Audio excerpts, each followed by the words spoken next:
Riwruok mag Jodolo mag Jokopere KCCB koro dwaro ni mondo sirkal ochul ute thieth mag kopere gope mag okumba mag thieth mar NHIF kapok okumba mar thieth manyien mar NHIF ochako tich. Ka giloso gi jofwambo, jotelogo ogolo ywak ni sirkal masani ketho tudruok e kindgi kod kanise ahinya kotenore kod weche mag somo kod thieth ma telo ariyogo osebedo ka konyore. Kotelgi kod jakoma mar KCCB Anthony Moheria paro mar chike wi weche mag somo ma higani kata Basic Education Bill 2024 chayo tend kanisa e chenro mag tayo somo e sikunde kod kuonde tiegruok ma oger kod kanise.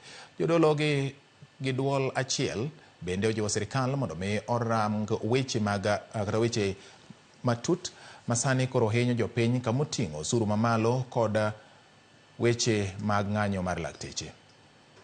The proposed new bill now further threatens this crucial role of the churches in our education system. We therefore decry and reject the systematic scheme to undermine and weaken our management role as the founders of the Catholic-sponsored schools. The proposed Universities Bill, Amendment 2024, grants the Cabinet Minister unilateral power of dissolution and merger, conversion, or amalgamation of private universities without reference to the owners. The faith-based hospitals are owed huge amounts by NHIF.